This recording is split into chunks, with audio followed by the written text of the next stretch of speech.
বিশ্বাসের ব্যাপার, এটা আমার আকীদা অস্তিত্বের ব্যাপার, এটা আমার চেতনার ব্যাপার। আমাদের কাঁধে পশ্চিমাদের 5টা গোলামরা এখন বসেছে, একটা একটা করে এমন চক্রান্ত হয়।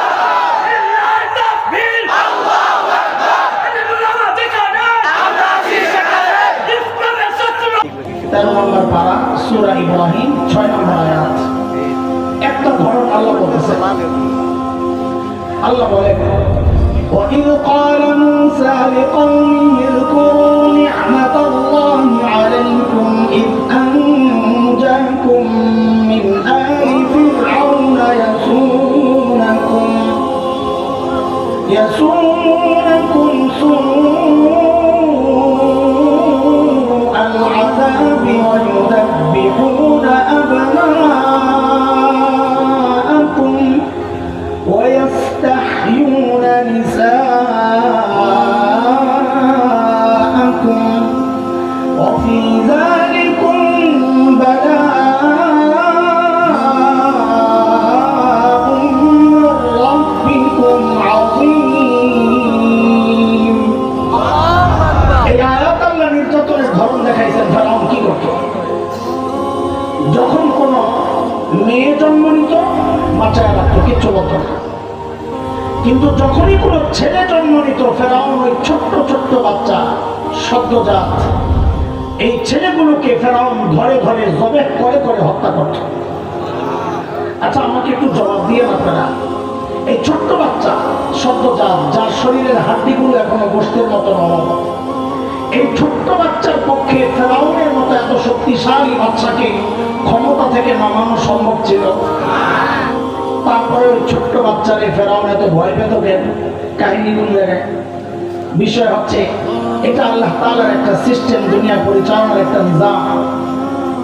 কেউ যখন হক হয়, সে যত দুর্বল হোক না কেন, কেউ যখন বাতিল হয়, সে যত শক্তিশালী হোক না কেন, আল্লাহর সিস্টেম এটা, আল্লাহ ওই দুর্বল হকের ভয় ওই শক্তিশালী বাতিলের কলিজায় ঢুকায় দেন। এর জ্বলন্ত প্রমাণ হচ্ছে বাংলাদেশের আলেম ওলামা। কি আছে একটা তসবিহ আর মিসওয়াক ছাড়া মৌলবীদের কাছে কি আছে? বাপ রে বাপ, আমরা দেখেছি আমাদের শেখুল মুর্শিদ শেখুল ইসলাম আল্লামা আহমদ শফিক নওয়ারাল্লাহু মাকাদা জীবন সায়নী হযরত মানুষটা জীবনের শেষ সময়টা যখন পার করছিলেন, হুইল চেয়ারের মধ্যে মানুষটা সোজা হয়ে বসে থাকতে পারতেন না, কাত হয়ে যেতেন। মুজাহিদ মিল্লাত আল্লামা হাফেজ জুনায়েদ বাবনগরী রাহিমাহুল্লাহ মানুষটা সোজা হয়ে দাঁড়াতে পারতেন না, পা কাজ করতো না। অথচ আমরা কি দেখেছি? ওই দুর্বল মানুষগুলোর ভয়ে শুধু বাংলাদেশ না, সারা দুনিয়ার তাগুত থাকতো অস্থির, কখন কোনটাই মৌলবি ঘটায় দেয়। কেন এটা? মানুষগুলো দুর্বল হলে কি হবে? যেহেতু হক ছিল, আল্লাহ দুর্বল হকের ভয় ওই শক্তিশালী বাতিলের কলিজায় ঢুকায় দিয়েছে। এই পর্যন্ত যা বলেছি বুঝেছেন? আগামী যাবে সামনে, নাহলে বলবেন আমি আবার পিছন থেকে বলবো, কিন্তু একটা দাড়ি কণা না বুঝে আগানো যাবে না। ঠিক আছে ইনশাআল্লাহ? চলেন, আমাকে দুটো প্রশ্নের জবাব দেন।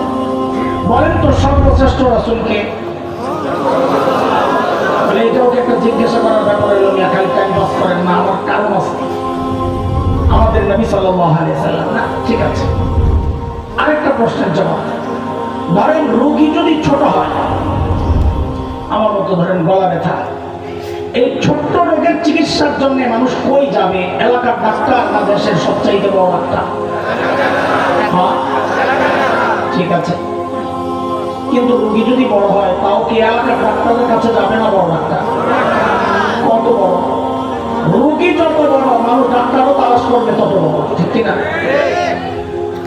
দোস্ত, এই দুই প্রশ্নের জবাবকে একসাথে করে আমরা তৃতীয় একটা বিষয় আপনাদের সামনে দাঁড় করাচ্ছি, সেটা বুঝে। যেহেতু আল্লাহ তাআলা সমস্ত নবীকে দুনিয়ায় পাঠিয়েছেন দুনিয়ার অসুস্থ মানুষের চিকিৎসার জন্য, এই অসুস্থতা স্বাস্থ্য শরীরের না, কলমের। যেহেতু আল্লাহ সমস্ত নবীকে দুনিয়ার অসুস্থ মানুষের চিকিৎসার জন্য পাঠাইছেন, তাই বুঝতে হবে আল্লাহ তাআলা সর্বশ্রেষ্ঠ রাসূলকে ওই যুগেই পাঠাইছেন যেই যুগের মানুষগুলো ছিল মানব ইতিহাসের সবচেয়ে জঘন্য আর খারাপ মানুষ। কেমনি বুঝলেন? বলে ডাক্তার যেহেতু সবচাইতে বড়, বোঝা গেল যে রোগীদের চিকিৎসার জন্য পাঠানো হয়েছে ওই রোগীরাও ছিল সবচাইতে বড়। সেই রোগীদের যুগটাকে ইতিহাসে বলা হয় আইয়ামে জাহিলিয়া, বর্বরতার যুগ। বর্বরতার মাত্রা কতদূর ছিল যে ওদেরকে ঠিক করতে আল্লাহ সর্বশ্রেষ্ঠ রাসূল আনলেন। ইতিহাস পড়ে দেখবেন শরীরের পশম দাঁড়ায় যায়। মানুষ এতটা খারাপ কি করে হয়, কি করতো জানেন? একটা পয়সার জন্য মানুষ খুন করে ফেলেছে, এই অবস্থা ছিল। আর এই মূর্তি পূজা এখন হয় কি হয় না? হয়, তখনও হতো। পার্থক্য কি? এখন মসজিদের মধ্যে মূর্তি রেখে পূজা করা হয়, অথচ তখন বাইতুল্লাহ কাবার চারপাশে ছিল 360 মূর্তি। ঘরের মধ্যে আলাদা মূর্তি, মন্দিরে আলাদা। কোথাও দূরে সফরে গেলে বোতলের নিচে করে পকেটে করে ছোট্ট একটা মূর্তি নিয়ে নিত। কেন?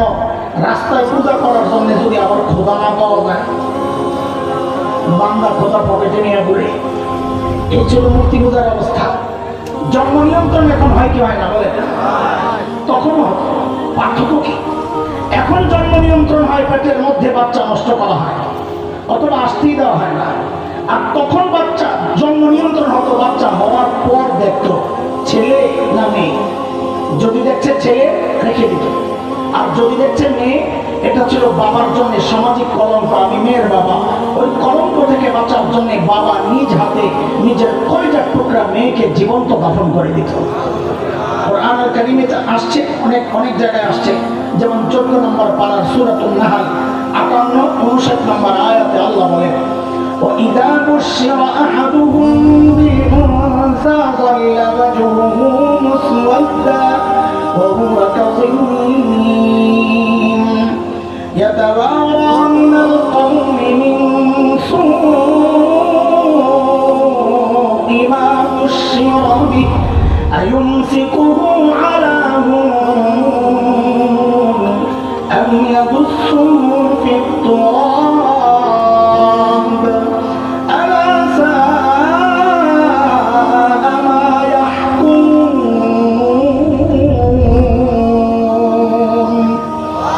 এই ছিল তখনকার আরবদের সামাজিক অবস্থা। আচ্ছা, মানুষগুলো এতটা খারাপ কেন হয়েছিল? কারণটা কি? আমাদের দেওবন্দের প্রায় 52 বছরের মুহতামিম হাকিমুল ইসলাম কারি তৈয়ব রহমতুল্লাহি আলাইহি বলেন, মানুষগুলো এতটা খারাপ হওয়ার পেছনের মৌলিক কারণ ছিল দুইটা। বলেন তো? এই মুখস্থ করার টাইম কিন্তু শুরু হয়েছে, এখন থেকে মুখস্থ করা শুরু করে। বলেন মৌলিক সমস্যা ছিল কয়টা? আবার বলেন। এখানে আমাদের আলোচনার মূল পয়েন্ট কিন্তু এটা খেয়াল করেন। মৌলিক সমস্যা ছিল কয়টা? কি দুইটা? এক, জাহালত, মূর্খতা, লেখাপড়া ছিল না। 2 নম্বর, চারিত্রিক কথোপকথন, মানুষগুলোর চরিত্র ছিল খারাপ। আরে এই দুইটা সমস্যা এতটা ভয়ঙ্কর সমস্যা, একটাও যদি কারোর মধ্যে থাকে সেও অপরাধ করে। যেমন একজন ইঞ্জিনিয়ার, সে শিক্ষিত না মূর্খ? বলেন তো? লেখাপড়া করছে না করে নাই? বরং আমরা জানি মেধাবীরাই ইঞ্জিনিয়ারিং পড়ে, ডাক্তারি পড়ে। অথচ গত টার্মে আমরা কি দেখেছি? ইঞ্জিনিয়ার সাহেব সরকারি কাজের টেন্ডার পেয়েছে, ব্রিজ করতে যায় আর রডের বদলে বাঁশ ঢুকাই গেছে। ও জানতো না এখানে রড ঢুকাইতে হয়? কথা বলে না। জানতো না? লেখাপড়া করেছে না করে নাই? তাহলে অপরাধ কেন করলো? ওর চরিত্র খারাপ। একটা সমস্যা থাকলে মানুষ অপরাধ করে। আর ওই সময় জাহেল, মূর্খ, বর্বর আরবদের মধ্যে না ছিল লেখাপড়া, না ছিল চরিত্র। বলেন কয় বিষয় সমস্যা? সমস্যা কয়টা? বলেন সমস্যা কয়টা? এই মৌলিক দুই সমস্যা ঠিক করার জন্য, সমাধানের জন্য, সংশোধনের জন্য, সংস্কারের জন্য আল্লাহ সুবহানাহু ওয়া তাআলা সর্বশ্রেষ্ঠ রাসূল সাল্লাল্লাহু আলাইহি ওয়াসাল্লামকে মৌলিক দুইটা দায়িত্ব আর মিশন দিয়ে দুনিয়ায় পাঠাইছেন। বলেন আমাকে ঠিক করে জবাব দেন, সমস্যা কয়টা? সমাধান দুইটা। বলেন কয়টা? সমস্যা কয়টা? সমাধান। আবার বলেন, এটা মূল কথা, সমস্যা কয়টা? সমাধান। আল্লাহর হাবিব নবুয়ত এই ঘোষণা দিলেন, ইন্নামা বুইসতু মুআল্লিমা বুইসতু লিউতাম্মিমা মাকারিমাল আখলাক। নবী ঘোষণা দিলেন, আল্লাহ আমাকে শিক্ষক বানায়া দুনিয়ায় পাঠাইছেন। কি বানায়া? কেন? ওই যে এক সমস্যা মূর্খতা, ওই মূর্খতা দূর করার জন্য। তাহলে আমাদের নবী কি ছিলেন? মনে রেখে আমি আবার জিজ্ঞেস করবো পেছনে আসতেছি ইনশাআল্লাহ। 2 নম্বর নবী বলেন, আল্লাহ আমাকে সর্বোচ্চ উন্নত চরিত্র দিয়ে দুনিয়ায় পাঠিয়েছেন কেন? আমি যেন এই বড় বড় চরিত্রহীন মানুষগুলোর পেছনে মেহনত করে করে ওদেরকে মানব ইতিহাসের শ্রেষ্ঠ চরিত্রবান মানুষ বানাতে পারি। বলেন আমাকে সমস্যা কয়টা? সমাধান? আমাদের নবী কি ছিলেন? আরো করে বলেন। কিছু কথাবার্তা বলবো, আপনাদের খারাপ লাগলে কষ্ট লাগলে বকা দিবেন না, রাগ করবেন না, তাহলে কি বলবো? আপনারা কি মনে করছেন আপনারা না করলে আমি বাদ দিতাম? দেখলাম ভক্তা দেখলাম, আপনারা খুশি হইলেও বলবো, রাগ করলে বলবো। আমি তো বলার জন্যই আসছি, আপনাদেরকে খুশি করার জন্য আসি নাই, আসছি তো আমার রবকে খুশি করার জন্য। কে খুশি হইলেও এটা দেখার বিষয় না আমাদের। দেখেন শুনেন, আমরা মরবি মানুষ, অনেকের কাছে আমরা ব্যাকডেটেড, সেকেলে গাইয়া খেত। আপনাদের গর্ব বাপরে বাপ, এক একজনের গর্বের উপলক্ষের শেষ নাই। কষ্ট নিয়ে না, আমি খোঁচা দেওয়ার জন্য কথাগুলো বলছি না, শুরু থেকেই বলে নেই আমি যা বলবো ইনশাআল্লাহ আপনাদের হৃদয়ে আফসোসের আগুন জ্বালাইতে। ভাই কি করলাম বাস এতটুকুই, কষ্ট দেওয়ার জন্য না। আপনাদের গর্বের উপলক্ষের শেষ নাই। কেউ ডাক্তার তার গর্ব, কেউ ইঞ্জিনিয়ার তার গর্ব, কেউ ডক্টর পিএইচডি করা তার গর্ব, কেউ শিল্পপতি তার গর্ব, কেউ সমাজপতি তার গর্ব, কেউ জনপ্রতিনিধি মেম্বার চেয়ারম্যান এমপি তার গর্ব, কারো ছেলে মেয়ে ইউরোপ আমেরিকায় থাকে তার গর্ব। কিন্তু যাদেরকে আপনারা খ্যাত মনে করেন, যাদেরকে সমাজের বোঝা মনে করেন, এই মৌলবীদের গর্বের এত উপলক্ষ না। এখানে আমি কওমি আলিয়া আলাদা করতে চাই না, আমরা একই এই জায়গায় একই, এই জায়গায় আমাদের এত গর্বের কোনো উপলক্ষ নাই। কিন্তু আমাদের একটা গর্ব আছে, গর্বের উপলক্ষ আছে। সেটা কি জানেন? সেটা হচ্ছে আমরা লেখাপড়া যাই করি এই মাদ্রাসাগুলোতে, যাই করি না কেন, আমাদের শিক্ষার গোড়ায় মুহাম্মদুর রাসূলুল্লাহ সাল্লাল্লাহু আলাইহি ওয়াসাল্লাম। এটা আমাদের গর্ব। কেমনে একটু বুঝেন? বুখারী শরীফ চিনেন? নাম শুনছেন? চিনবেনই তো। এখন তো মোবাইল টিপা টিপা বুখারী থেকে মাসালা বের করেন, এখন আর আলেমের কাছে যাওয়া লাগে না। পাবলিক এখন নতুন মুস্তাদ খুঁজে পাইছে, ফজিলাতুশ শেখ আল্লামা মুফতি ইন্টারনেট লানাতুল্লাহ আলাইহি। কথা ঠিক? হ্যাঁ, বুখারী আপনারা শুনছেন। আলহামদুলিল্লাহ আমরা পড়েছি, পড়াচ্ছি, আল্লাহ শুকর আলহামদুলিল্লাহ।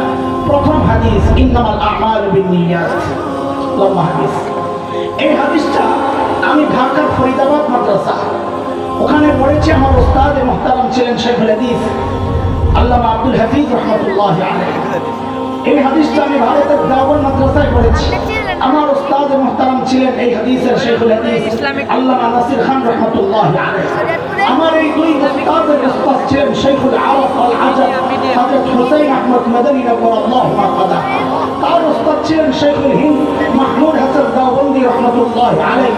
তার উস্তাদ ছিলেন ব্রিটিশ বিরোধী আন্দোলনের অন্যতম সিপাহসালার মুজাহিদ মিল্লাত ইমাম কাসেম নানুতুবি রাহমাতুল্লাহি আলাইহি।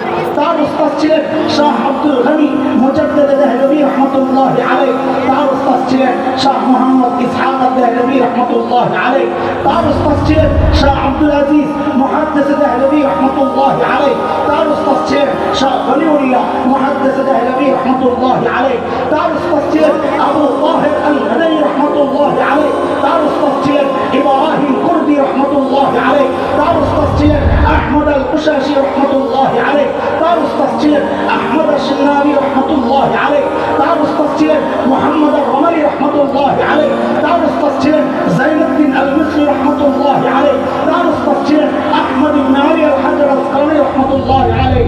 তার উস্তাদ ছিলেন ইব্রাহিম আত-তানুখি রাহমাতুল্লাহি আলাইহি। তার উস্তাদ ছিলেন আবুল আব্বাস আল-হাজ্জাজ রাহমাতুল্লাহি আলাইহি। তার উস্তাদ ছিলেন আবু আলী আল-জুবাইরি রাহমাতুল্লাহি আলাইহি। তার উস্তাদ ছিলেন আবুল ওয়াক্ত আস-সিজি রাহমাতুল্লাহি আলাইহি। তার উস্তাদ ছিলেন আবুল হাসান আদ-দাউদি রাহমাতুল্লাহি আলাইহি। তার উস্তাদ ছিলেন আবু মুহাম্মদ আস-সারাখসি রাহমাতুল্লাহি আলাইহি। তার উস্তাদ ছিলেন আবু আব্দুল্লাহ ফিরাবি রাহমাতুল্লাহি আলাইহি। তার উস্তাদ ছিলেন মুহাম্মদ ইবনে ইসমাঈল ইমাম বুখারী রাহমাতুল্লাহি আলাইহি। তার উস্তাদ ছিলেন হুমায়দি রাহমাতুল্লাহি আলাইহি। তার উস্তাদ ছিলেন সুফয়ান ইবনে ওয়াইনা রাহমাতুল্লাহি আলাইহি। তার উস্তাদ ছিলেন ইয়াহইয়া ইবনে সাঈদ আল-আনসারী রাহমাতুল্লাহি আলাইহি। তার উস্তাদ ছিলেন মুহাম্মদ ইবনে ইব্রাহিম আত-তাইমি রাহমাতুল্লাহি আলাইহি। তার উস্তাদ ছিলেন আল-কামা ইবনে ওয়াক্কাস আল-লাইথি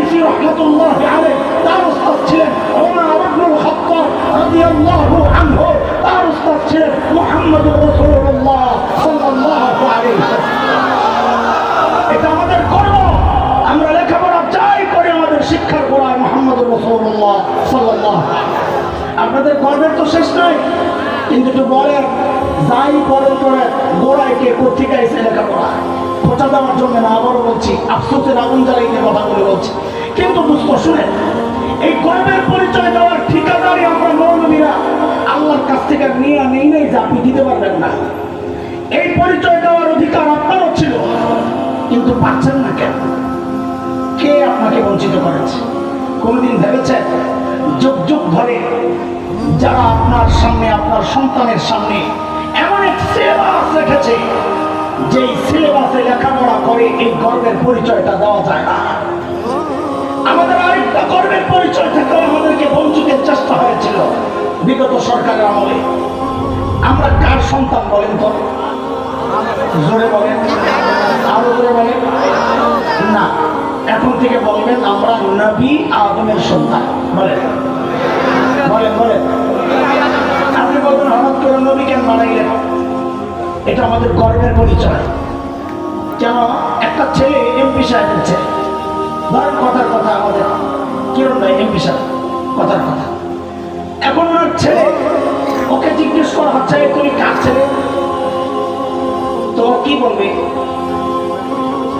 ধরেন উনি এমপি আছেন, কথার কথা বোঝানোর জন্য বলতেছি, কি বলবে? আমি এমপি কিরণ সাহেবের ছেলে, বলবে না? ও শুধু কিরণ বলবে না, ও জানে আমি যদি শুধু কিরণ বলি তো তিনি জিজ্ঞেস করছেন, ও ভাবে আরে দুনিয়ায় কত কিরণ আছে, তুমি কোন কিরণের ছেলে? এমপি বলবে, কারণ আমার গর্বের পরিচয়। আমি আপনি একজন নবীর সন্তান হয়ে এই শব্দ কেন বাদ দিচ্ছি? আমরা কার সন্তান? হ্যাঁ আমরা জানি। এখন আপনারা বলবেন যে হুজুর নতুন করে এই শব্দ লাগানো শুরু করছেন, কারণ থাকে? কারণ আছে ভাই, খামাখা তো শব্দ বানাইনি। কারণ হইল মানুষ গণনার আগেরকার সিস্টেমটার নাম ছিল আদম সময়। কি ছিল? হঠাৎ একদিন ঘুম থেকে উঠে দেখি আদম নাই, নতুন নাম আসছে জন্ম সময়। কোনদিন কাউকে জিজ্ঞেস করছেন যে আদম কেন কাটলেন? আদম কোন জায়গায় খোঁচায় আপনারে জিজ্ঞেস করছেন? করেন নাই না? কারণ ওদের মাথায় গন্ডগোল লাগছে একটা কারণে। কথিত বিজ্ঞানীরা ওদেরকে বুঝাই দিয়েছে যে আমরা আসলে আদমের সন্তান কিনা সন্দেহ আছে। চিড়িয়াখানায় বানর ছিল, আপনাদেরকে একটু হিস্ট্রিটা শোনায়। চিড়িয়াখানায় বানর ছিল একটা, ওই বানর লম্বা সময় চিড়িয়াখানায় থাকার পর হঠাৎ দেখে বানরের পিছনে রাস্তা নাই, পিছনে কি নাই, আরো কয়েকদিন পর দেখে বানরের মেরুদণ্ড সোজা হয়ে আসে, মানুষের মতো সোজা হয়ে গেছে। আরো কয়েকদিন পর ওই বানর দেখে তার মুখ ছাড়া শরীরের সব পশম কইরা মানুষের মতো হয়ে গেছে। বানর চিন্তা করলো আমার তো দেখতে মানুষের মতো লাগে, তো বানর যায়া চিড়িয়াখানার গেটের সামনে যায়া একটা হুঙ্কার দিছে, কি বইলা? I am Jafar Iqbal. কি বলছে? পাবলিকের কিছু খোঁজ খবর নাই নাকি? কি বলছে দয়া? কি বলছে? আপনাদের পলাতক নেত্রী এই বানর আইনা দিছে আপনার সন্তানের সিলেবাস তৈরি করতে দায়িত্ব। এখন ঠিক বলেন, তখন কথা কর নাই। এই ওলামাদের প্রতিবাদের মুখে সেদিন ওরা পিছু হাঁটতে বাধ্য হয়েছিল। দোস্ত, আমাদের প্রশ্ন প্রতিবাদ ওলামারা কেন করবে? এই কোরআন টিমের সিলেবাস তো আলেমের সন্তান পড়ে না, পড়বে না। আলেমের সন্তান তো রাসূলুল্লাহ পড়বে, সিলেবাস পড়ে আপনার সন্তান। প্রতিবাদ আপনাদের করার কথা, আপনারা প্রতিবাদ তো করেন নাই, বরং বহু বড় কপাল এই প্রতিবাদী আলেমদের বিরুদ্ধাচরণ করেছে। রাজনৈতিক বক্তব্য আখ্যা দেওয়ার চেষ্টা করেছে। সব জায়গায় রাজনীতি তালাশ করেন না, এটা রাজনীতির বিষয় না, এটা আমার ইমানের ব্যাপার, এটা আমার বিশ্বাসের ব্যাপার, এটা আমার আকীদা অস্তিত্বের ব্যাপার, এটা আমার চেতনার ব্যাপার। আমাদের কাঁধে পশ্চিমাদের পাঁচটা গোলামরা এখন বসেছে, একটা একটা করে এমন চক্রান্ত হতে থাকবে। আলেমদের মুখোমুখি না দাঁড়ায়া, বিরুদ্ধাচরণ না করে, আলেমের হাতে হাত রেখে, কাঁধে কাঁধ মিলিয়ে, মুষ্টিবদ্ধ হাত উঠিয়ে একসাথে উচ্চারণ করতে হবে, বাংলাদেশ হযরত ফরিদপুরি বাংলাদেশ, হাফিজজির বাংলাদেশ। এই বাংলাদেশে নাস্তিকতার চর্চা করতে দেওয়া হবে না।